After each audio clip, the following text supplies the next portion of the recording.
Dari pelajaran kasus Indra Bekti ini kita belajar satu hal, bahwa kebohongan sepintar apapun itu kita merencanakannya, sepintar apapun itu kita menutupinya, suatu saat pasti akan ketahuan.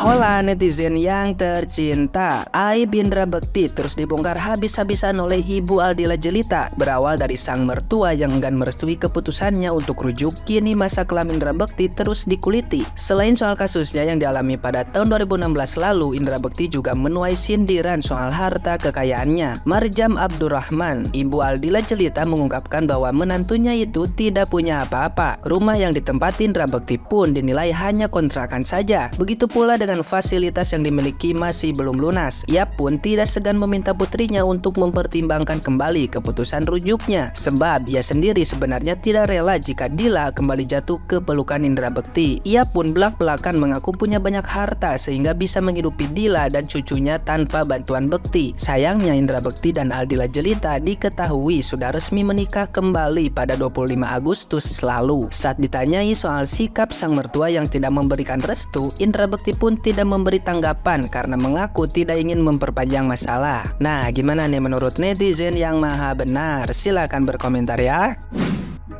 Oke netizen, mungkin tadi ada sepenggal video wawancara ibunda dari Dila yang tidak suka melihat Dila rujuk kembali dengan Indra Bekti dengan berbagai alasan dan argumen yang dijelaskan oleh ibunya. Lalu bagaimana sudut pandang Islam sebenarnya melihat pertikaian yang terjadi antara ibunda Dila dan Dila? Sebenarnya ini mungkin hanya sebatas emosi saja ya saya lihat ya. Karena sebenarnya yang dilakukan oleh keduanya itu sebenarnya itu tidak salah gitu, tidak salah. Yang pertama, ibundanya itu tidak suka ketika Dila itu harus rujuk dengan Indra Bekti. Mungkin karena ada rasa takut kalau misalkan terjadi hal-hal yang tidak diinginkan kembali. Begitupun dengan Dila tidak salah karena ia berhak menentukan rumah tangganya untuk kembali rujuk agar terhindar dari perbuatan zina. Yang seperti kita ketahui bahwa Allah itu sangat membenci sekali tolak. Abghadul halal indallah at-tolak. Yang paling dibenci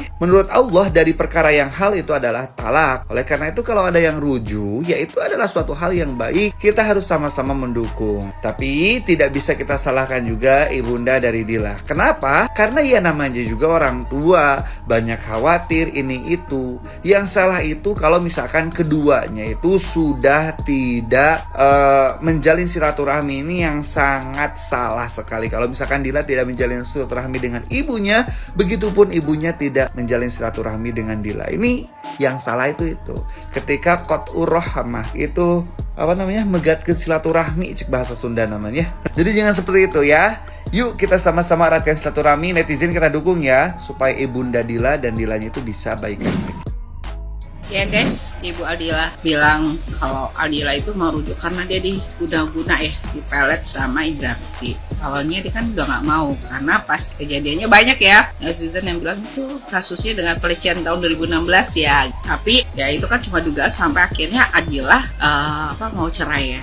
Karena katanya setelah dia buka HP-nya. Nah ternyata sekarang katanya Aldila kok ingin bersatu kembali ya. Bahkan kata mamanya kok kelakuannya lebih romantis, padahal dia biasanya nggak romantis, sampai-sampai bikin video call ya. Seorang ibu pasti tahu dong kebiasaan anaknya kalau tiba-tiba di luar kebiasaan. Nah ini perlu dicurigai ya guys ya. Biasanya dia tahan kok sama ujian ini kok, tapi ini kok aneh gitu kan, kelakuannya aneh. Nah demikian juga dengan ibunya Aldila, dia nggak setuju kalau dia kembali lagi ke Indra Bekti. Saya berpikir, kenapa gitu kan, pelet. Ternyata ibunya ini bilang kalau Indra Bekti itu penjahat kelamin, masuk dalam, kalau netizen muslim bilang, kelompoknya Nabi Lut. Tahu kan ya guys, maksudnya LGBT ya, jadi kelompok pelangi ya. Ya siapa yang mau seperti itu ya kan guys.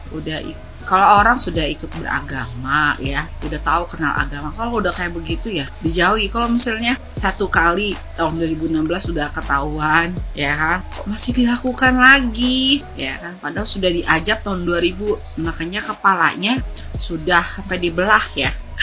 Saya jadi ingat salah satu yang waktu itu lagi ribut-ribut ya guys, yang salah satu menurut saya sih pelet ya guys, karena disitulah yang namanya tukang ngatur, menjadikan istri kayak budak seks, pengen jadi benalu ya kan, suka ngancem istri, itu benar-benar. Nah pria ini yang saya bilang ini juga kan sempat mau dibelek ya kepalanya ya guys. Jadi ini peringatan bagi orang-orang yang pakai pelet, siapa tahu nanti kepala anda dibelah gara-gara anda nggak bertobat. Lebih baik anda bertobat sekarang ya, supaya anda tenang ya, jangan lagi jahat ya, apalagi sampai menggunakan kekuatan jahat. Jadi saya pernah nonton di YouTube ya guys, azab bagi tukang pelet, dia akan punya penyakit yang berat satu, yang kedua ekonominya ya, terus yang ketiga dia akan mendapat malu semalu-malunya, sesuatu yang di luar nalar dia ya, sama seperti film susuk. Kalau anda berminat menonton film susuk, nah disitulah semuanya karmanya. Jadi jangan pernah ya guys pakai pelet. Hati, jangan anda bilang wah kan karena saya cinta dia, saya bermaksud baik sama dia. Rata-rata yang memelet itu 15 tahun, 10 tahun, 5 tahun, 1 tahun, bahkan 3 bulan pasti hancur juga guys. Jadi nggak usah ya, lebih baik tulus-tulus aja lah, dan juga jangan maksain sampai berdoa tengah malam nyebut-nyebut nama dia biar dia ingat juga ya.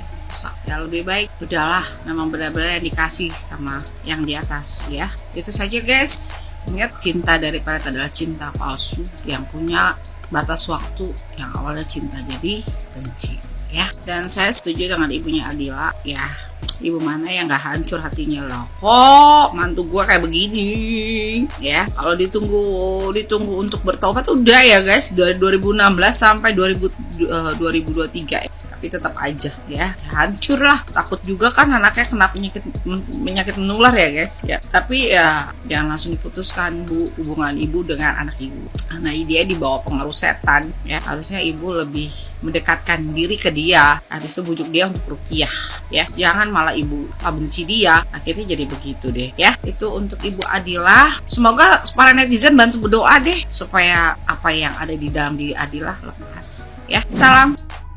Sebenarnya aku masih setengah bingung sama permasalahan rumah tangganya Indra Bekti. Barusan viral kan, mertuanya Indra Bekti alias ibu kandungnya dari Dila, istrinya Indra Bekti, itu diwawancarain dan dia kasih pernyataan kalau dia nggak setuju anaknya rujuk lagi sama Indra Bekti. Kalau nggak salah tahun lalu apa kapan ya aku lupa, sewaktu si Indra Bekti itu dioperasi dan si Dila itu buka HP-nya Indra Bekti dan baca cetannya. Kan waktu itu si Dilanya pengen gugat cerai si Indra Bekti. Tapi di situ Dila tuh kayak nggak ngasih tahu apa sih yang terjadi sama rumah tangganya. Dia juga nggak ngasih tahu apa sih alasan dia buat ngugat cerai suaminya alias Indra Bekti. Kalau misalnya aku salah atau aku kurang tahu, kalian bisa kasih info di komen. Kalau aku baca komenannya itu mengarah ke yang tahu-tahu aja ya, masa lalunya Indra Bekti emang agak selai. Dan aku mau cerita sedikit, aku pernah ketemu sama orang yang hampir mirip dengan Indra Bekti. Tapi sebenarnya nggak semua cowok yang selai itu begitu ya. Tapi rata-rata, mohon maaf nih, entah kenapa aku kalau ketemu begitu, ya pasti begitu. Katanya itu tuh ditularin.